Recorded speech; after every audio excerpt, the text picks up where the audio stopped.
Hey everyone, this is Lomi, and today I'm going to walk you through the entire process I used to create a prop dagger for my dolls. I already drew out a rough shape of what I wanted, so the next step will be cutting it out. I've never done any kind of woodworking, so I have no idea what I'm doing. I'm using a scrap of basswood that came from Michael's, and my husband's fancy, saw thingy. He's taken an interest in woodworking lately, so he has a lot of new Japanese tools, and I have no idea what any of them are called. The hardest part of this step isn't the cutting so much as figuring out how to hold the piece of wood so I don't take off my fingers too.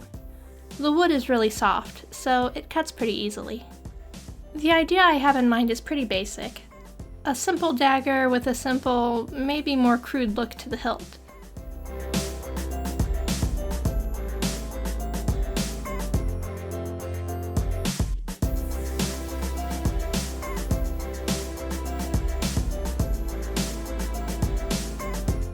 Once I get the wood cut, I get out a few more tools. Sandpaper, files, my craft knife, and my Dremel. I'll start this step by redrawing my guidelines to make sure they're a bit more accurate, since the blade is looking a little lopsided right now.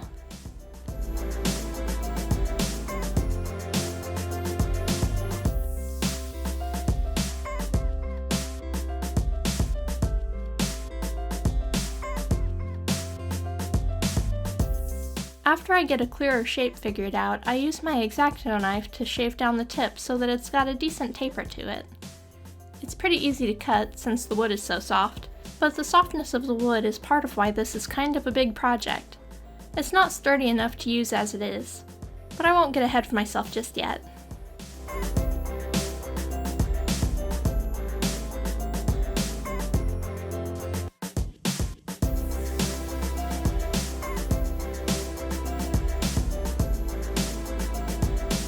Before I start sanding, I take a second to put on a mask. Since wood is non-toxic, a regular dust mask is enough for this. I keep both dust masks and a respirator above my desk all the time, so I can grab whichever one I need for a project. The filter cartridges for my respirator I keep in sealed bags in the drawer when they're not in use. This helps extend their life, so I don't have to replace my cartridges as often as if I left it laying out. After the taper is smooth, I mark a rough middle point on the side of the knife, so I know where the edge should be. I start with a hand file, but that doesn't seem to do much. So I switch to my craft knife and try shaving down the edge instead. That's a little closer to what I want, but not quite, and the file isn't doing as much as I thought it would. So I'll try the Dremel next. I pick a coarse grit sanding barrel and pop it in, then try it on low speed. Since the wood is so soft, I'm using my battery-powered Dremel today, because it's not as powerful as the corded Dremel. The corded one will tear stuff up fast. The Dremel does a much better job sanding down the edges really quick. I use this to shape one side of the knife, then I'll need to flip it over, draw guidelines to match what's on the other side, and sand that down too.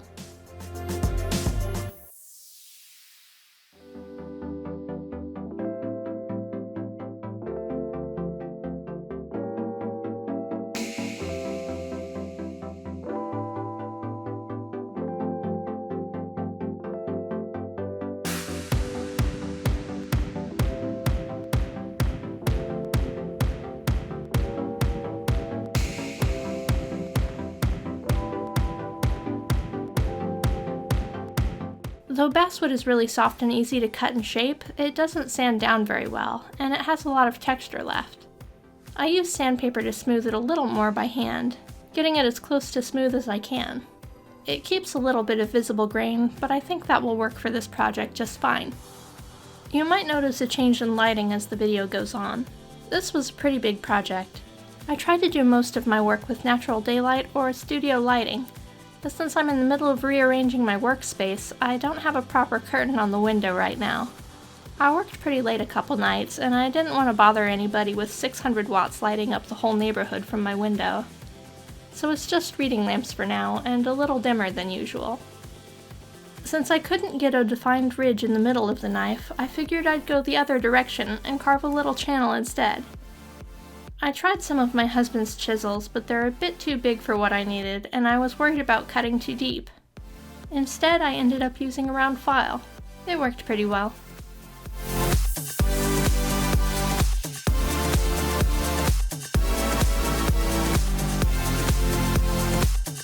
I refine the whole thing a little more with some sandpaper, then it's time to figure out the crossguard. I cut some little pieces of wood, which are trickier than I expected. My craft knife is pretty old, and the handle cracked while I was trying to cut with it, but the pieces are too big to cut with the saw.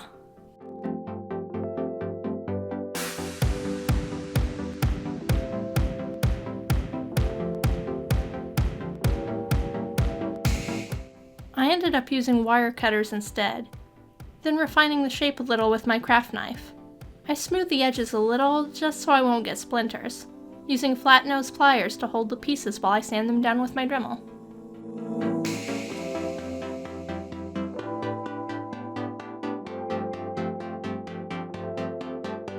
Then I use a bit of E6000 glue to attach the pieces to the side of the knife.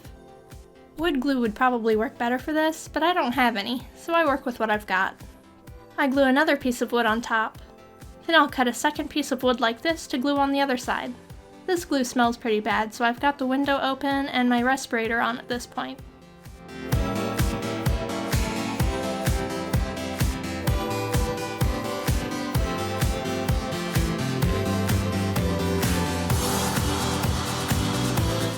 After it's had a day to cure, it's time to sand down the crossguard to the shape I want.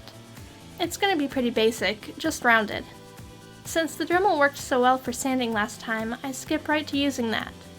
It takes a while, but I think it gives a pretty good result, and I'll finish it by hand.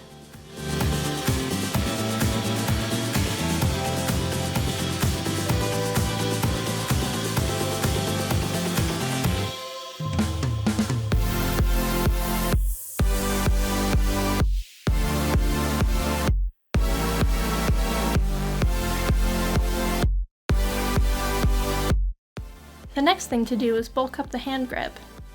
I want it to be fuller and rounder and have a bit of a flared shape at the pommel, so I'll do this by adding some Milliput to the hilt.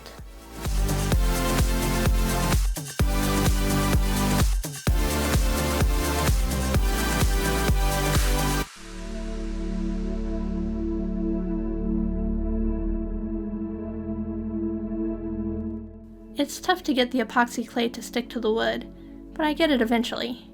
I'm not worried about getting it particularly smooth because I'll be wrapping the hand grip later, so most of this won't even show. I just don't want it to be square. I use my dental tools to push the clay all the way up to the edge of the crossguard. Then I'll let the clay dry overnight.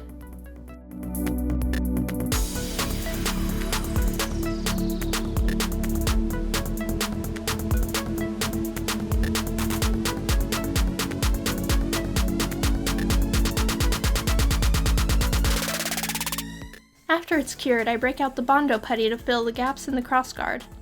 I'll slather it on pretty thick, then hang it off the side of something to let the Bondo cure. This stuff dries pretty quick, so I'll be able to put my respirator back on and get to sanding in about an hour.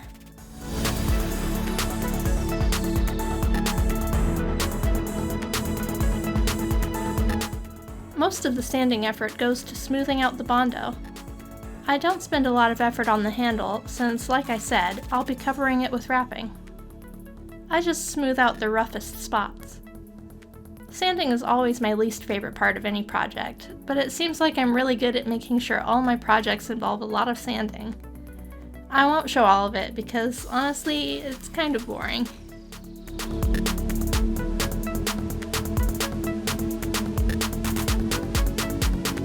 After it's sanded, I coat the whole thing with gray primer, and now it's ready for the next step, making a 2-part mold so I can cast the final knife in resin. I press the knife down into a piece of modeling clay. I borrowed some Lego bricks from my daughter to make a mold box. Once I've got a good size for the box, I add more modeling clay to the base. This doesn't need to be particularly smooth, it just has to be big enough for me to push the Lego mold down into, creating a seal at the bottom of the mold. If it's not sealed well, the silicone will pour out the bottom. Once I've got it big enough to get a good tight seal all the way around, I press a few plastic beads into the clay too. Since I'm making a 2-part mold instead of cutting my knife out of a 1-part mold, these will create mold keys that ensure the separate pieces of the mold will fit together perfectly. To make this mold, I'm going to be using Alumilite Amazing Mold Rubber. Even though it says it's rubber, this is actually a lightweight silicone mold material that's available at most craft stores, meaning it's pretty easy to find. It costs between $20 and $22 where I live, but I used a 40% off coupon on it, so it ended up being $12. Unlike the two-part silicone I've used in previous videos, this set is composed of a base and a catalyst. It comes with small medicine cups that hold 1 fluid ounce of base, which is approximately 30 milliliters, and it comes with a measuring scoop for the pink catalyst. The proper mixing ratio is 2 fluid ounces of white base to 1 scoop of pink catalyst. So I fill the medicine cup twice, transferring it into a tiny plastic cup for mixing. The nice thing about this is that it's easier to mix than the other silicone I've used. The catalyst stirs in really smoothly, so I get a uniform pale pink color pretty quick. Then I pour it into my mold box. I pour a thin stream to help pop bubbles my mixing might have introduced, but you'll see some bubbles coming to the surface no matter what, because the silicone will release gases as it cures. The next morning, the first half of my mold is done. I take it all apart, pull out the beads and chunks of clay, and clean up the mold.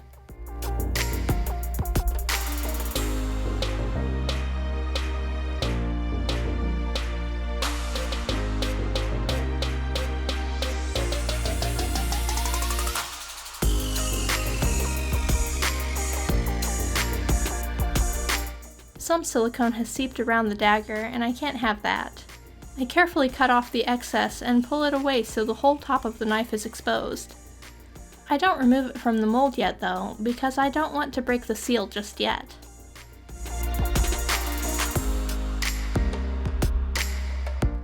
I'll rebuild the mold, but this time turn it with the knife facing up.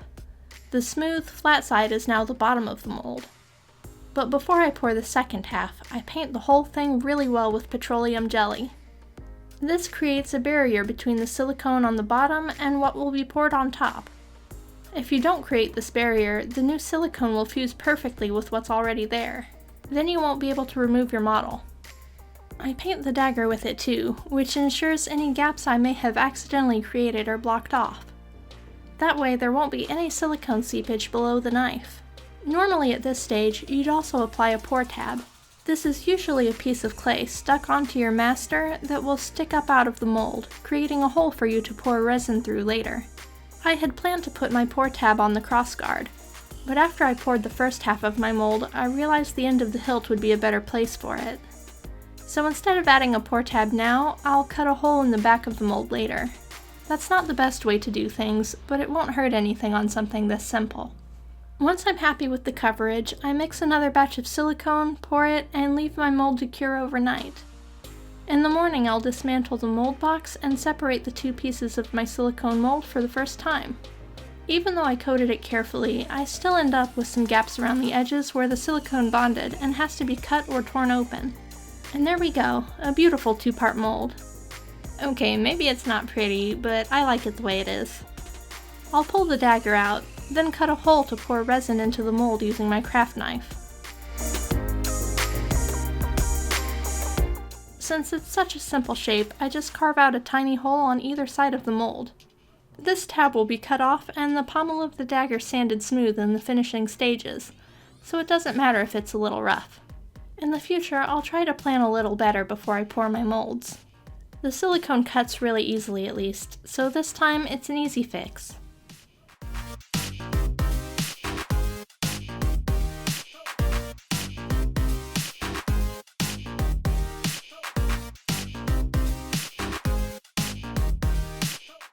Now it's ready for me to pour. Before I start, I wrap the mold with a couple rubber bands to make sure it's held together nice and snug. Then I pour the mixed resin in through the top, and watch it come right out the bottom because I didn't have enough rubber bands on it to hold it as tight as it needed to be. One more band fixes it for now, but next time I'll probably use 6 rubber bands.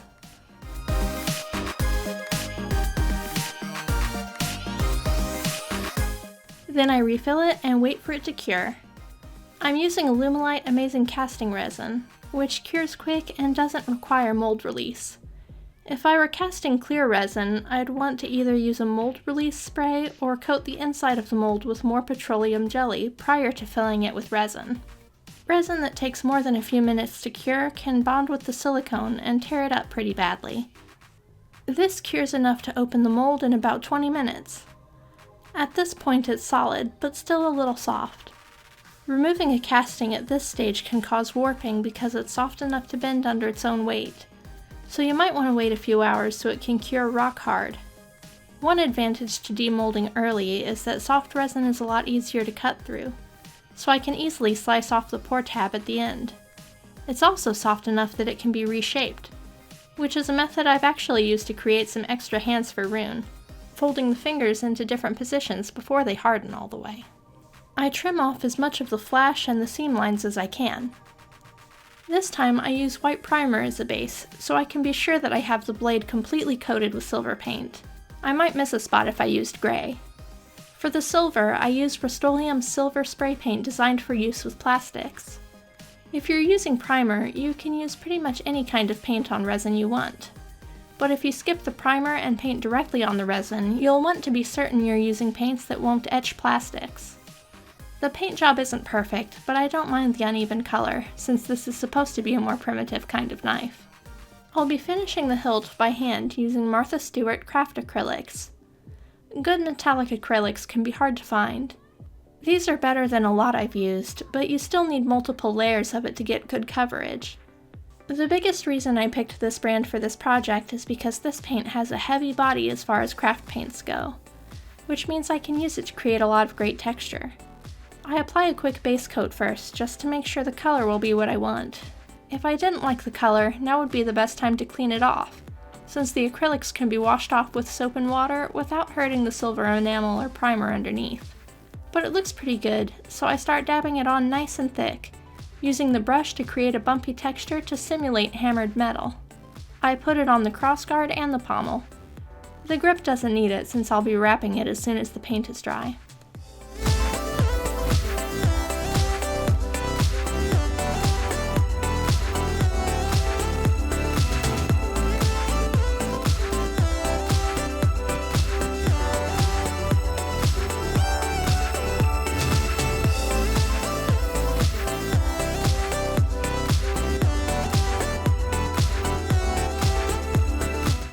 Before I wrap it though, I want to make sure the paint is well protected. I use Americana triple thick acrylic gloss to seal the blade and the textured parts.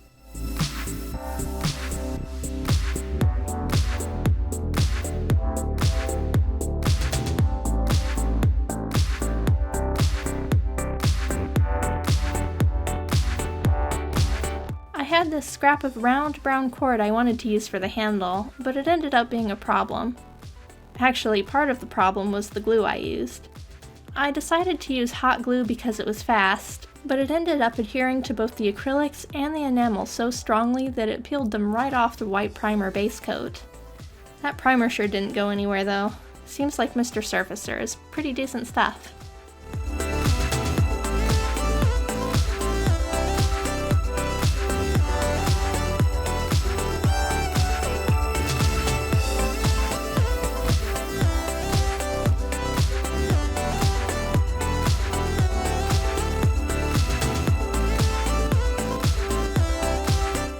It takes me a couple tries to get it going, but then I quickly discover that the piece of cord isn't even long enough to wrap the whole handle. I guess I should have checked that first. I try again with a square faux leather lacing I had left on a big spool. It goes on a lot better, even if it is a little bulkier. Instead of focusing on gluing the lacing to the handle, I glue it to the primered surface at the very top of the knife, then glue it to itself down toward the bottom. That way it holds well enough that it won't peel back off.